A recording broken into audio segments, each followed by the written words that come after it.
LMR London Malayalam radio.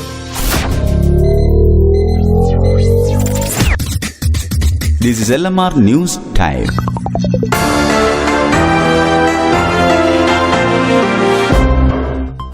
നമസ്കാരം. LMR news അവറിലേക്ക് സ്വാഗതം. വാർത്തകളുമായി അനുശ്രീ. അസാധുവാക്കപ്പെട്ട 500,000 നോട്ടുകൾ 2017 മാർച്ച് 31 ശേഷവും കൈവശം വെക്കുന്നവർക്ക് പിഴയും തടവ് ശിക്ഷയും നിർദ്ദേശിക്കുന്ന ഓർഡിനൻസിന് കേന്ദ്രമന്ത്രിസഭ അനുമതി നൽകി.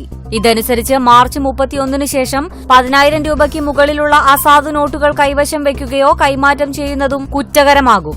നിയന്ത്രണത്തിൽ കൂടുതൽ അസാധു നോട്ടുകൾ കൈവശം വയ്ക്കുകയോ കൈമാറ്റം ചെയ്യുകയോ ചെയ്താൽ 4 വർഷം തടവും കുറഞ്ഞത് 50,000 രൂപ വരെ പിഴ ഈടാക്കാനുമാണ് നിർദ്ദിഷ്ട ഓർഡിനൻസ് വ്യവസ്ഥ ചെയ്യുന്നത്. കൈവശമുള്ള നോട്ടുകളുടെ 5 ഇരട്ടിയോ അല്ലെങ്കിൽ 50,000 രൂപയോ ഏതാണോ കൂടുതൽ അതായിരിക്കും പിഴയായി ഈടാക്കുക. ഡിസംബർ 31 വരെയാണ് അസാധു നോട്ടുകൾ ബാങ്കുകളിൽ നിക്ഷേപിക്കാനുള്ള സമയം. അതിനുശേഷം 2017 മാർച്ച് 31 വരെ റിസർവ് ബാങ്ക് കേന്ദ്രങ്ങളിൽ അസാധു നോട്ടുകൾ നിക്ഷേപിക്കാം. ഇതിനുശേഷവും ഇത്തരം നോട്ടുകൾ കൈവശം വെക്കുന്നത് തടയാനാണ് നിയമനിർമ്മാണം. ഗ്രൂപ്പ് പോര് രൂക്ഷമായ കോൺഗ്രസിൽ പ്രശ്നപരിഹാരത്തിനായി ഹൈക്കമാൻഡ് ഇടപെടുന്നു. പാർട്ടിയിൽ രഹസ്യ പ്രസ്താവന വിലക്കിയതായും ഇനി പരസ്യ പ്രസ്താവന നടത്തുന്നവർക്കെതിരെ കടുത്ത നടപടിയെടുക്കുമെന്നും കേരളത്തിന്റെ ചുമതലയുള്ള AICC general secretary Mukul Wasnik മാധ്യമങ്ങളോട് പറഞ്ഞു. വ്യത്യസ്ത അഭിപ്രായങ്ങളുണ്ടെങ്കിൽ അത് പാർട്ടി വേദിയിലാണ് പറയേണ്ടതെന്നും പ്രശ്നപരിഹാരത്തിന് അതിന്റേതായ സംവിധാനം പാർട്ടിയിലുണ്ടെന്നും അല്ലാതെ പരസ്യ പ്രസ്താവനകൾ നടത്തുന്നത് പാർട്ടിയുടെ കെട്ടുറപ്പിനെ തന്നെയാണ് ബാധിക്കുകയെന്നും മുകുൾ വാസ്നിക് ചൂണ്ടിക്കാട്ടി. പരസ്യ പ്രസ്താവനകളെ പാർട്ടി ഗൌരവത്തോടെയാണ് കാണുന്നതെന്നും ഇക്കാര്യത്തെപ്പറ്റി പാർട്ടി അന്വേഷിക്കുമെന്നും അദ്ദേഹം കൂട്ടിച്ചേർത്തു.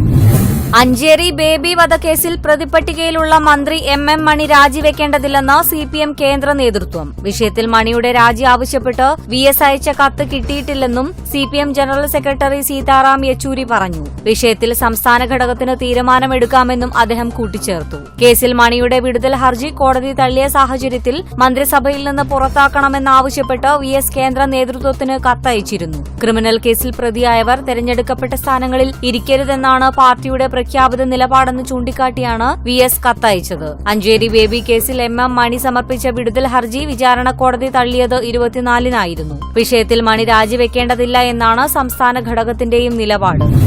ജപ്പാൻ പ്രധാനമന്ത്രി ഷിൻസോ ആബെ പേൾ ഹാർബർ സന്ദർശിച്ചു. ഈ ചരിത്ര നിമിഷത്തിന് സാക്ഷിയാകാൻ അമേരിക്കൻ പ്രസിഡന്റ് ബരാക് ഒബാമയും ഉണ്ടായിരുന്നു. പ്രസിഡന്റ് എന്ന നിലയിൽ ബരാക് ഒബാമ ആതിഥ്യം നൽകുന്ന അവസാനത്തെ പ്രധാനമന്ത്രിയാണ് ഷിൻസോ ആബെ. 75 വർഷം മുൻപ് ജപ്പാൻ നടത്തിയ ആക്രമണത്തിൽ കൊല്ലപ്പെട്ടവരുടെ സ്മാരകത്തിൽ ഷിൻസോ ആബെ ആദരാഞ്ജലി അർപ്പിച്ചു. പേൾ ഹാർബർ രക്തസാക്ഷികളുടെ ബന്ധുക്കളും സുഹൃത്തുക്കളും ചടങ്ങിന് സാക്ഷ്യം വഹിക്കാൻ എത്തിയിരുന്നു. 1941 ജപ്പാൻ പേൾ ഹാർബർ ബേസ് ക്യാമ്പിൽ നടത്തിയ ആക്രമണത്തിൽ 2,300 അമേരിക്കൻ സൈനികരാണ് കൊല്ലപ്പെട്ടിരുന്നത്. ഷിൻസോ ആബെയുടെ അമേരിക്കൻ സന്ദർശനം വർഷങ്ങളുടെ അധ്വാന ഫലമാണെന്ന് ഒബാമ അഭിപ്രായപ്പെട്ടു.